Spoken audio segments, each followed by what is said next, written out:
todos, soy Cristina Triana y este es un nuevo capítulo del podcast de Social Investor. Me escucha gracias a la realización de J. de los Cobos.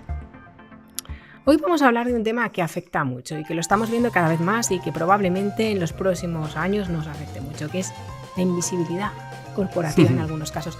Muchas veces lo hemos visto en las cotizadas porque muchas no tienen análisis fundamental, que las siga, precios objetivos como tienen otros grandes valores, pero ahora todavía se les añade un reto más porque somos invisibles en Rating SG.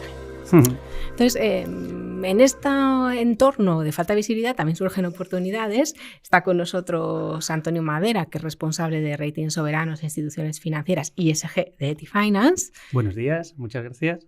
Que surge además de una oportunidad porque acabáis de nacer de la integración de Assessor y de Cubalio y justo uno de esos puntos de partida es dar visibilidad a la ESG, no solo del IBEX, que hoy lo vemos, sino de todo ese mundo que está perdido, que son las empresas medianas, pequeñas, que cada vez además lo necesitan porque también tienen que vender su propia historia y los inversores se lo están demandando. ¿Quién lo pide más, empresas o inversores? Pues mira, bueno, lo primero de todo, presentarnos rápidamente. Assessor llevamos ya casi 12 años analizando desde el punto de vista del riesgo de crédito a las empresas. Nos hemos integrado hace poquito en el grupo Cubalio y hemos creado un gigante de los ratings de sostenibilidad, pero integrados dentro del rating de crédito, que es EtiFinance.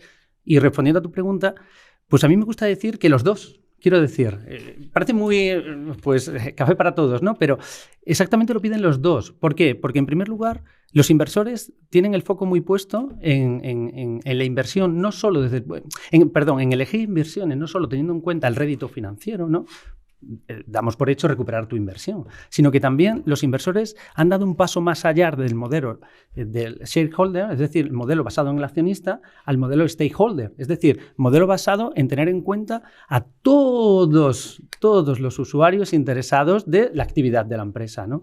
Entonces, el mercado está muy interesado en conocer cuán sostenible es la actividad de una determinada empresa y, sobre todo, cuán sostenible es la actividad a la que están canalizando sus recursos financieros, ¿no? Entonces, en este entramado, el mercado, ¿qué es lo que se encuentra? Se encuentra con que hay mucha información de diversas fuentes que muchas veces es muy difícil de poder analizar. O incluso faltan profesionales que tengan un bagaje, como desde el punto de vista financiero, pues es relativamente fácil encontrar profesionales cualificados que sepan analizar las cuentas anuales de una empresa, pero desde el punto de vista del medio ambiente, de la sostenibilidad, que no solamente es medio ambiente, es sociedad y gobernanza, pues es cierto que no hay tantos profesionales. Eso unido a esa falta de información y falta de reportes, estoy abriendo muchos melones y soy consciente. Al final, el inversor necesita algún faro de guía y es ahí donde demanda pues, precisamente la opinión de un experto independiente. Es el papel que tenemos nosotros, las agencias de rating. Y si quieres el otro lado que te decía, la empresa es consciente que necesita pues, decirle al mercado quién es, no solo en términos financieros, que hasta ahora lo decía, sino también decir, oye, aquí estoy yo desde un punto de vista de medio ambiente, sociedad y gobernanza. Y son los primeros interesados. Es una demanda además que te está teniendo un boom, que probablemente muchas empresas no contaban con ello exactamente hace 24 meses. Nosotros nacimos en noviembre de 2020 y era una cosa novedosa y hoy es una cosa que ya te aparece en todas las presentaciones de inversores, Ratings SG. Pero hoy, por ejemplo, la familia de Rating SG, si empiezas a ver las grandes calificadoras que existen, se quedan muy arriba. Y hay grandes historias o hay empresas que están haciendo trabajo también en las medianas que no tienen esos rating. Vosotros nacéis también para cubrir, digamos, para dar ese servicio, ¿no? Esa parte que no existe y además también entiendo que a futuro, si realmente existe un informe de sostenibilidad conjunto, como está trabajando la Unión Europea, debería ser más fácil una comparabilidad. Sí. ¿Va a ser imprescindible tener un rating SG una vez te pongas un pie en el mercado o incluso si eres una gran empresa y no estás en el mercado pero tienes financiación o tienes algún otro tipo de inversores? Pues mira, Nosotros, como bien dices, nosotros cubrimos todo el abanico de empresas, pero es cierto que hay un abanico que es el middle market y la pequeña empresa, que ciertamente no está cubierto por otras grandes emisoras de calificaciones. Por supuesto que es nuestro foco, pero sin perder de vista a los demás.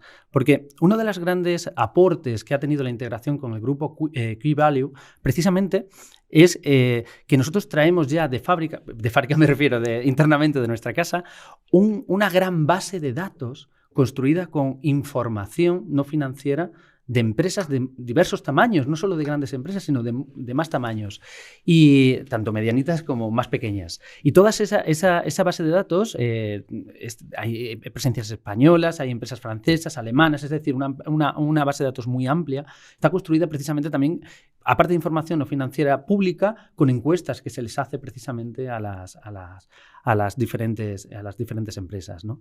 Entonces, ¿por qué las empresas necesitan tener esta calificación o al menos dar esa información? Es decir, oye, alguna empresa puede plantearse, yo no voy a emitir en mercado, ¿para qué necesito un rating de sostenibilidad, ¿no? Pues a esa pregunta, que sería muy interesante, habría que responderle es que en un horizonte muy cercano de tiempo, cualquier financiador va a necesitar conocer la exposición ESG de su cartera de inversión crediticia. Y me estoy poniendo precisamente en el universo de la financiación bancaria. En definitiva, han de conocer de alguna forma cuál es la exposición, realmente cuál es tu situación desde el punto de vista del análisis ESG. Una calificación ESG pues facilita muchísimo el trabajo, porque al final, ¿cuál es el punto fuerte de una calificación? Pues que te permite hacer la comparabilidad que comentabas antes.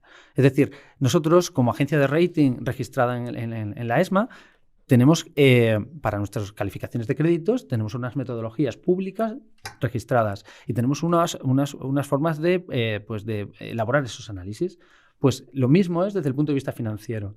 Y de hecho nosotros damos un pasito más, y es que estas calificaciones ESG al mismo tiempo se integran dentro del del rating de crédito. Es decir, es un punto más a tener en cuenta dentro de nuestro análisis completo de una empresa. O sea, vuestro trabajo no será dar calificaciones ESG solo, sino dar calificaciones ESG integradas en crédito, ¿o tendréis las dos? Las dos, formarán parte de las dos. ¿Y cuáles son vuestros primeros objetivos en España, por ejemplo? Empresas objetivos, si me puedes dar algún nombre bien, pero si no entenderé un poco. Como nombre no puedo, así sí.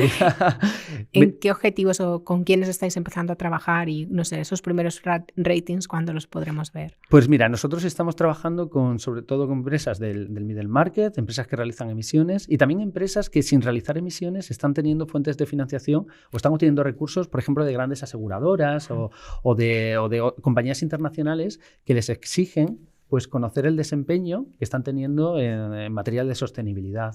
Entonces, nuestro foco, insisto, es amplio, porque nosotros también damos Second Party Opinions, emitimos esos ratings de sostenibilidad que te comentaba.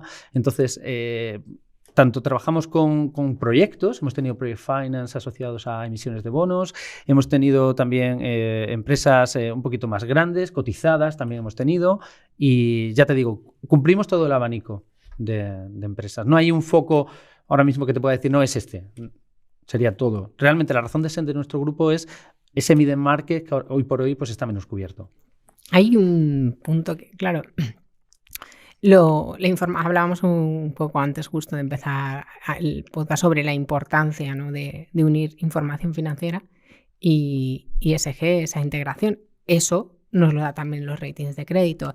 Evidentemente, esa suma de las dos cosas hablamos de materialidad, evidentemente es una serie de riesgos en todos los ámbitos que te pueden afectar a tu capacidad de pago. Esa integración de ratings, del rating y la ESG, ¿sí?, es ya indisoluble, es imprescindible, independientemente de que tengas una calificación solo de ESG, pero va a estar dentro de todos los ratings de crédito que vamos a ver. Sí, porque de hecho nosotros, aunque es cierto que el boom del ESG, pues llevamos viendo en los años 2018, 2019, es un poco cuando esto ha cobrado más relevancia, que no importancia, porque importancia ha tenido siempre. Nosotros, las agencias de rating y nosotros en particular, el tema de la sostenibilidad se ha tenido siempre en cuenta. Es decir, el buen gobierno corporativo ha sido un pilar básico en cualquier análisis de crédito. Ahora mismo es el pilar G de la gobernanza. Nosotros siempre hemos tenido en cuenta los canales de transmisión de los riesgos a los que se enfrenta cualquier empresa a su cuenta de resultados, que son pues eso, que hoy en día le llamamos la materialidad. Es decir, siempre se ha tenido en cuenta. Lo que es cierto, es que no se ha emitido un rating de sostenibilidad como tal. Entonces, eran factores que se tenían en cuenta dentro del análisis. Entonces, por supuesto que cuando se emite una opinión de crédito, el inversor debe de estar tranquilo en el sentido de que todos los riesgos a los que se va a enfrentar esa empresa están analizados y están reflejados al final en la nota, ¿no? Que es lo que al inversor le interesa. Entonces, por supuesto que riesgos de medio ambiente, exposición pues no solo ya al cambio climático, sino a cualquier cambio regulatorio que pueda venir desde el punto de vista medioambiental que te pueda afectar a ti, a tu estructura de costes. Es decir, todos esos riesgos, por supuesto que se están teniendo en cuenta, se tendrán en cuenta y por supuesto han venido para quedarse. A mí me gusta mucho decir que de unos años para acá hemos tenido un cambio de paradigma total. Y ya que me enrollo, hace más de 30 años a alguien se le ocurrió que utilizando ratios financieros podía predecir la quiebra de una empresa. Y hoy en día es algo que está a la orden del día, quiero decir, nadie lo duda, ¿no? Pues ahora mismo nos encontramos nuevamente ante el mismo cambio de paradigma. Es decir, necesitamos identificar la materialidad de los riesgos ESG porque afectan al desempeño económico-financiero de una empresa. Y el paquete final será, pues, el paquete final de análisis no solo serán las cuentas anuales, sino que, por supuesto, el reporte de información no financiera que irá integrado dentro del conjunto de información que una empresa tendrá que poner a disposición de sus inversores. ¿Y todo eso dónde se resume? Precisamente en una nota. ¿Y crees que Rusia ha sido un detonante para que nos replanteemos ese cambio de paradigma? Bueno, tú también llevas toda la parte de rating soberano. Sí. Y ¿estaban suficientemente valorados el riesgo de gobernanza en Rusia o realmente no? Es una lección al final que tenemos que ir aprendiendo un poco sobre la marcha. Pues mira, aquí yo creo que podemos hablar dos cosas. Desde el punto de vista del soberano, nosotros, las agencias de rating igualmente, cuando analizamos un soberano, nuestras metodologías se difieren de una metodología de análisis de una empresa, de un proyecto o un banco, en que nosotros distinguimos dos pilares muy grandes, que es la capacidad de pago y la voluntad de pago. Es decir, en el análisis se tienen en cuenta esos dos indicadores. Porque muchas veces nos encontramos con países que puedan presentar unos datos económico-financieros pues, muy robustos, ¿no? Desde el punto de vista, pues un endeudamiento muy bajo, unas grandes posiciones de liquidez, reservas internacionales muy buenas, pero luego, desde el punto de vista de la voluntad de pago, ser países que puedan dejar de pagar voluntariamente pues el servicio de su deuda y al final el inversor pues verse abocado a una renegociación, a un arbitraje o lo que sea necesario, ¿no? Entonces, siempre se ha tenido en cuenta esos riesgos, siempre. Entonces, no considero que el cambio de Rusia, el acontecimiento de Rusia suponga reflejar ahora, tenemos que tener en cuenta la gobernanza, sino, insisto, siempre se ha tenido en cuenta.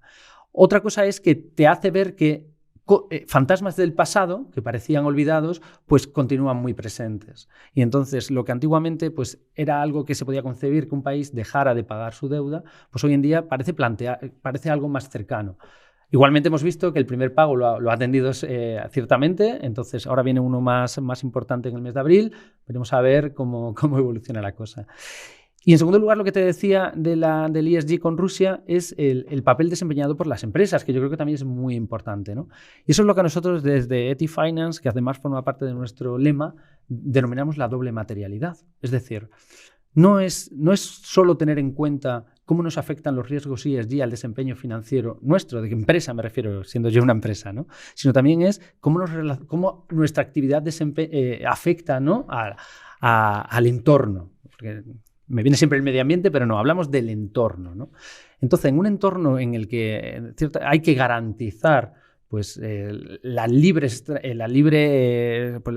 de transacciones, la democracia, los principios fundamentales a los que todos estamos acostumbrados, pues las empresas, en cierta forma, han asumido su rol de garantizar esa doble materialidad, pues adoptando situaciones de cierre de tiendas o cualquier otro tipo de acción.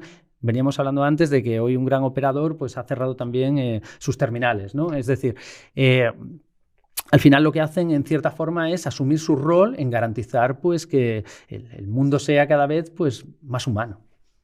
Y desde la otra perspectiva tenemos que hacer una reflexión, ¿o no? Porque al final también nos encontramos, y lo hemos visto, muchos fondos ESG que tenían inversiones en empresas rusas, por ejemplo, con participaciones estatales muy altas, que tenían sus calificaciones y formaban parte de los fondos, independientemente también de que se pudiera invertir o no invertir en deuda rusa, teniendo en cuenta ya las condicionantes que el propio régimen ruso tenía, que eran previas, por supuesto, a la invasión de Ucrania. No sé si desde la industria de los ratings ESG vale la pena o es necesario hacer una reflexión sobre si realmente todas estas cosas se estaban teniendo suficientemente en cuenta, o quizás no solo la capacidad o no de pago, sino si quizás nos estábamos un poco olvidando realmente de a quién estamos calificando muchas veces. Claro, creo que has entrado en un tema súper interesante, es decir, sí que creo que cada vez se estaba teniendo más en cuenta, pero es cierto que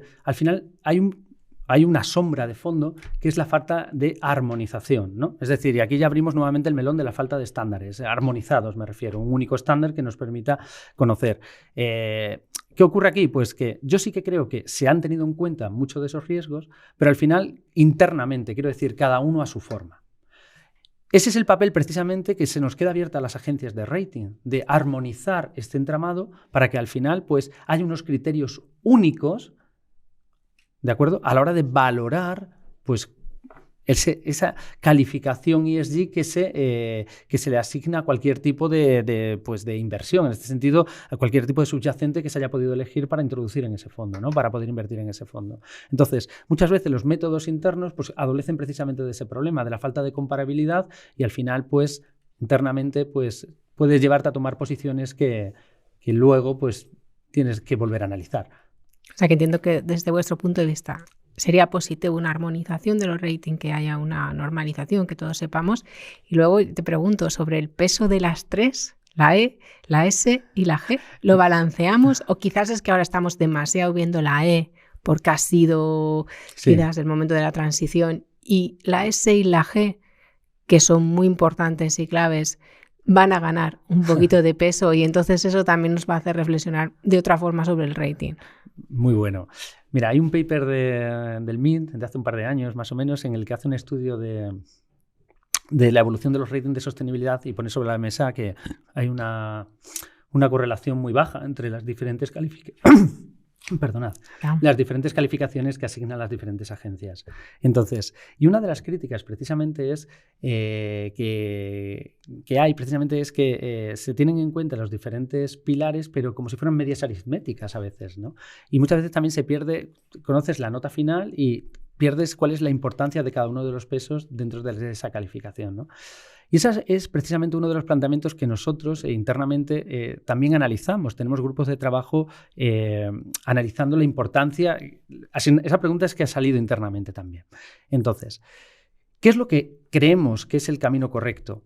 Pues darle a cada factor, o cada pilar concretamente, dentro de cada pilar hay diferentes factores, darle a cada pilar en función de la actividad de la empresa. Quiero decir, habrá empresas que sea muy importante la E por su modelo de negocio, porque tienen unas externalidades negativas pues muy importantes, etc., o están más expuestas a cambios regulatorios, que a lo mejor no tanto la S o la G. Entonces, pues, en función de los diferentes sectores, cada uno de los pilares puede tener un peso diferente. Es cierto que siempre vamos a encontrar algo. Es decir, no va a haber una empresa en la que únicamente le afecte la E y nada la S y nada la G. Es decir, eso partimos de la base en que no es así. Pero sí es cierto que siempre va a haber un factor más importante que los otros. Y eso es precisamente el concepto de la materialidad, que no podemos perder de vista. Entonces, es determinar cuáles de todos ellos son los que más le afecta a la empresa desde el punto de vista del desempeño financiero. Y en nosotros, en mi empresa me quiero referir de la doble materialidad, que es nuestro lema, insisto, cuáles de esos factores precisamente la actividad de la empresa en cuáles de esos tres pilares afecta más, ¿no?